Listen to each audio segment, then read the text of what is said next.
In the heart of Ravenwood, where the past clung to the present like ivy to ancient stone, Cassidy lived a life shadowed by mystery.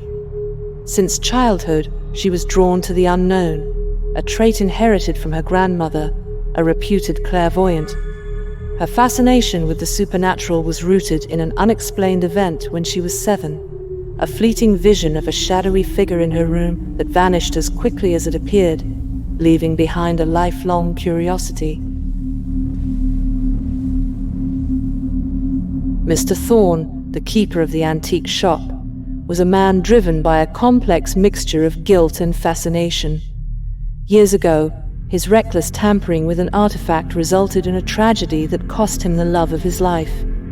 Since then, he collected dangerous items, partly out of a sense of responsibility to keep them away from the unsuspecting public, and partly in a vain hope of finding a way to undo his past mistakes.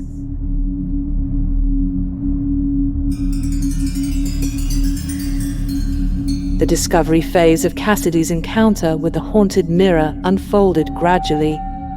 Initially, the odd occurrences were easy to dismiss. A strange fogging of the glass, a fleeting shadow, or a chill that seemed to emanate from the mirror itself. But as days passed, these incidents grew more pronounced and terrifying. Her reflection began to act independently, showing expressions of anger and sorrow that Cassidy never felt. The whispers at night turned into voices, pleading and threatening in equal measure. Cassidy stands before the mirror, the air heavy with unspoken dread. Her reflection, a twisted echo of her own visage, begins to move with a mind of its own. Cassidy asks, "Who are you? Why are you doing this?" The reflection replies, "I am what you hide, what you fear. I am the truth behind the glass." As her voice trembles, she states with confusion, "I don't understand. You're not real." The reflection absurdly replies, "Oh, but I am as real as the secrets you keep, the darkness you deny. I am you, Cassidy, but unbound by your pretenses."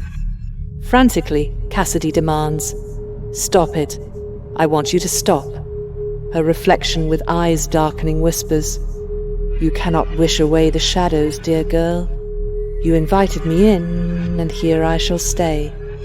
The reflection's words hung in the air, a sinister promise as the mirror's surface ripples like disturbed water.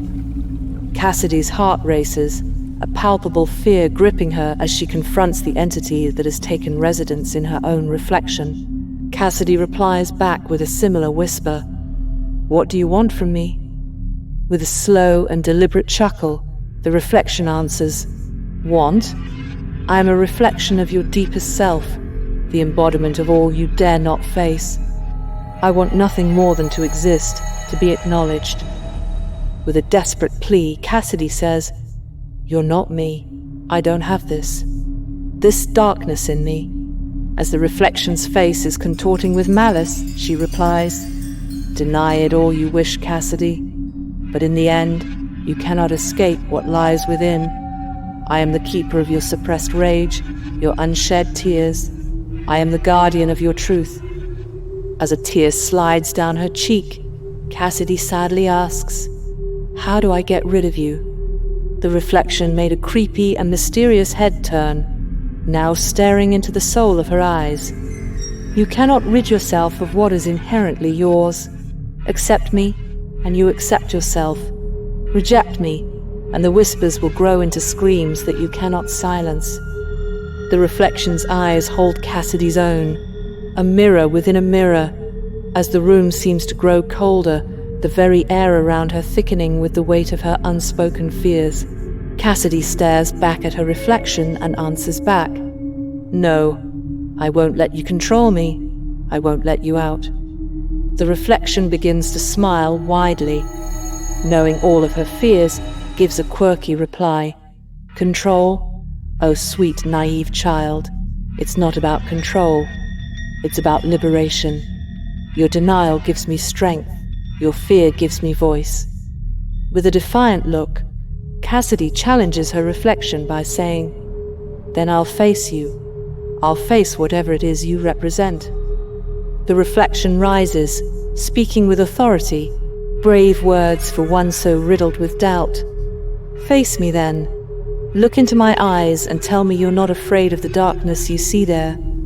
Steadying her breath, Cassidy speaks with bravery. I am afraid, but I won't let fear define me. I'll confront you, and I'll win. The reflection laughed in such a wicked way. Cassidy's heart rate rose, and the sweat began to pour.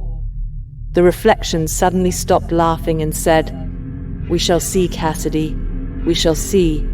For every night you turn away, I grow stronger. And one day, you'll look into this mirror, and it won't be me you see staring back, it'll be the real you." Suddenly, the reflection fades.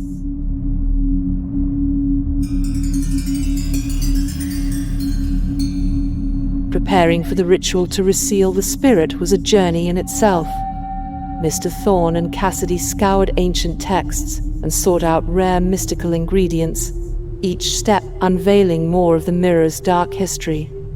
They learned of its creation by a sorcerer whose name was lost to time, and how it became a prison for a vengeful spirit. The preparation process was fraught with tension, as Cassidy began to feel the spirit's influence growing stronger, seeping into her dreams.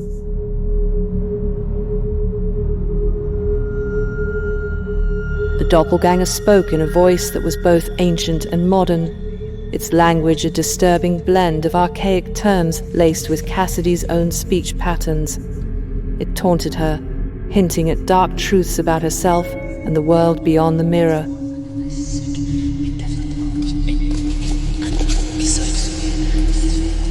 Mr. Thorne's exposition of the mirror's history came in the form of a story, told in a hushed voice as they mixed herbs and inscribed symbols.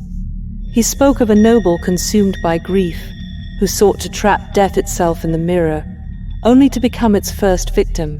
The mirror, in this tale, became a powerful metaphor for Cassidy's journey into the depths of her own psyche, confronting fears and desires she never knew she had. It symbolized the duality of curiosity, the thirst for knowledge against the peril it brings. The ritual to bind the spirit was successful, but the aftermath left a lasting impact on Cassidy. Her view of the world had irrevocably changed, aware now of the thin veil between reality and the unknown. The mirror, though seemingly inert, occasionally shimmered faintly in the moonlight, and Cassidy sometimes thought she saw a shadow move just at the edge of her vision, leaving her to wonder if the spirit was truly gone or merely waiting.